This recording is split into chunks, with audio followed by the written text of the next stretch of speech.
Old School RuneScape has had 23 skills for the past 5.5 years, and this RuneFest, they've announced a potential 24th. Assuming it passes a poll, this skill will provide players with the ability to make magic armor, imbue items, and more. I'll be giving my opinions throughout this video, as well as my thoughts and what they can do to change it, make it better, what I think fits, what doesn't fit, and I'll be going in depth into how you train it and what it really is. Stay tuned.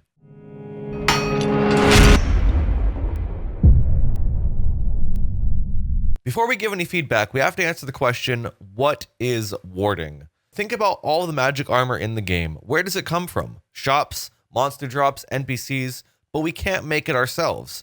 And that's what warding aims to tackle. Currently, you make melee armor with smithing, you make ranged armor with crafting, and now you'll be making mage armor with warding. So many people, myself included, have the question of why do we need this skill? It's not about what the skill is or how it fits into the game, but why do we need it? So you got to look at other skills too. You got to look at crafting, you got to look at smithing, even skills like fire making. People wonder, why is this skill in the game? If this was polled today, would it pass a poll? And it's really hard to answer that question because skills back in the day were never polled. I think if you look at a lot of those skills, they probably would not pass a poll, even though they do have merit and value and they make sense. I had the unique experience of being able to attend RuneFest and have one-on-one conversations directly with some of the old school JMods after the reveals, namely Bruno and Aiza, and we had a great discussion on where warding currently is and where it can be. We'll dive more into that later. For now, let's discuss how you actually train the skill. So the basic way to train this skill is a 4-part process involving farming silk, which is the material used to create armor, and use the farming skill to actually do that, which is really cool. Use the monoliths, which are the tall standing stones, to channel energy by casting combat spells onto them. Then you draw wards onto the ground, and you create the armor through the wards, using the materials on them. Now that would be the traditional way to train the skill if you're an Iron Man, or if you choose to play in a way which you gather everything yourself. That would be the way that you would do it. However, I believe if you're not an Iron Man and you are a main, you will be fine just to buy soapstones, buy silk, and then create yourself a ward and start creating the armor there. Similar to smithing, you could get ore and then you can make bars out of ore and then create stuff with the bars. However, that's not necessary. If you are a regular account, you could technically buy bars and then create the stuff out of it right then and there. We're all aware that splashing exists in the game. Everywhere you go, from Lumbridge Castle all the way to Yanel, you'll see players in negative magic offensive gear, training their magic, AFK, and most of the time, non-responsive. This is seen as an issue to many in the game, and there's a place for splashers in warding that makes a lot more sense. Runic Energy is a powerful new resource contained in the runestone monoliths. Players can draw the runic energy out and store it by casting spells on the monoliths. This will give players the option to train magic with splashing, but still be able to be useful by gathering runic energy, which is a very useful resource for warding. This will take splashes away from Lumbridge Castle and all the other places that you see them in the game, and it'll put them into other places that make more sense. You'll also be rewarded more for wearing magic offensive gear.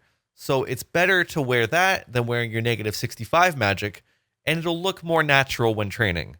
It'll be a better way to train, and it will actually kind of fit into the game instead of going around Lumbridge and seeing 20 people splashing on rats and chickens and cows and goblins. Now, runic energy is not only obtained from splashing on monoliths, you can also gain it from runecrafting. Now, I believe runic energy will be tradable, meaning the only people that will be forced to do this if they choose to train warding are Iron Men. Otherwise, you will be just fine to buy the runic energy from people who have gathered it themselves. And I think it's a very good way to tackle splashing, as well as provide multiple ways of obtaining it for those who may not like splashing or may not like runecrafting. There are also several types of runic energy, and if you plan to splash to obtain it, you will need to be at the specific monolith to gain that specific energy.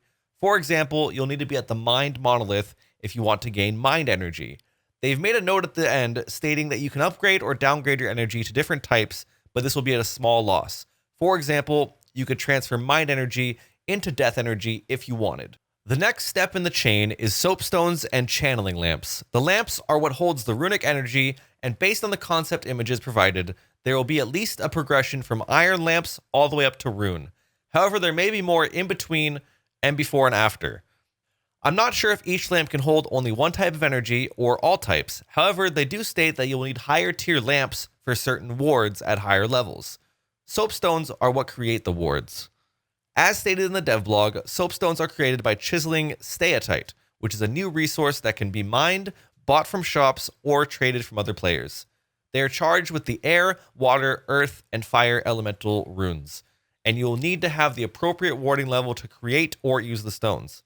Players can use the same soapstones as other players, and in Jagex's words, it's for the purpose of adding a social element to the skill. One cool thing they're looking to add is hoods for robe sets that currently don't have them. So a Zamorak hood, Druid's hood, Monk's hood, and more. This is the basic leveling progression system they're looking for. So you would start out at level 1 only being able to make a wizard skirt, and eventually you'd be able to make the rest of the wizard set, then Zamorak, then Druid, then Monks, and as it gets further and further, you'll eventually be able to make Mystic, Split Bark, Lunar, and other sets.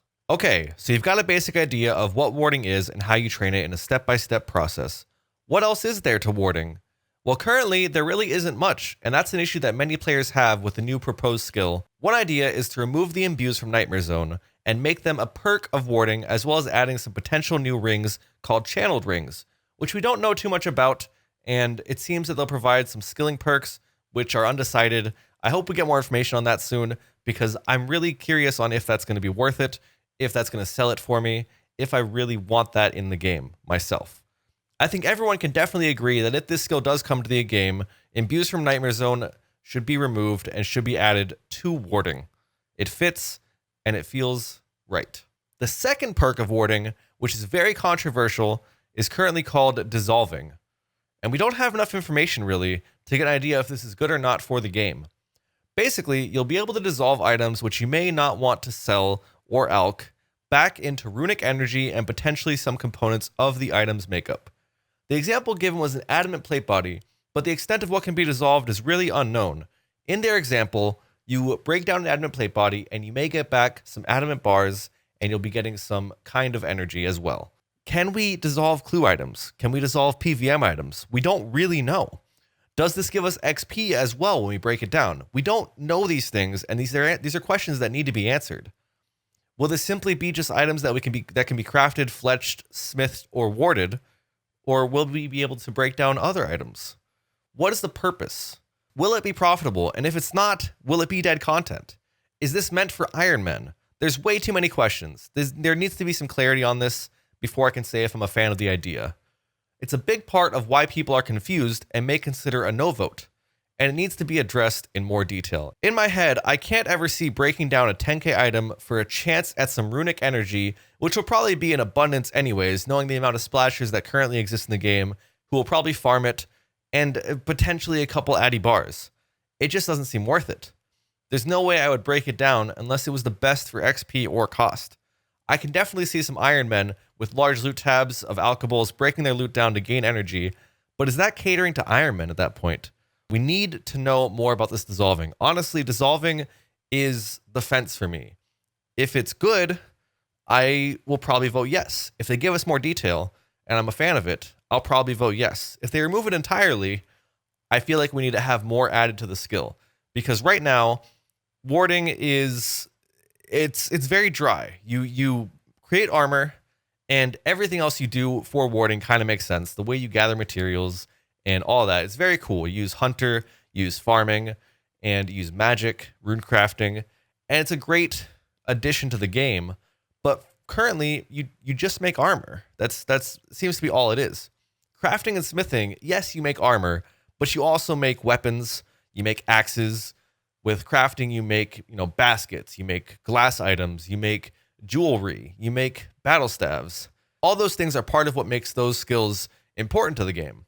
And if you added more to warding, I feel like it would definitely go through well. I'm actually going to dive into another part of the RuneFest reveals, which was the Farming Guild. And in the Farming Guild, they announced a new crop. This new patch is called the Celestris patch. It takes 16 hours to grow and it requires 85 farming. It can be harvested for a tradable resource called Celestris Wood, which can be turned into battle staves with 40 fletching. I personally think that with 40 fletching, you should be able to make a regular staff. And then with warding, you can make a battle staff. It creates a progression in the game and it adds warding into other skills.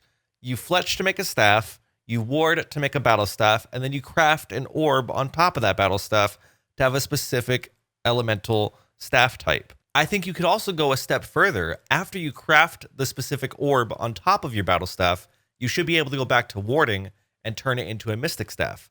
Currently, you have to pay Thormac 40k to change it into a mystic staff, and nobody knows why or how that works. That would be a great addition to the game.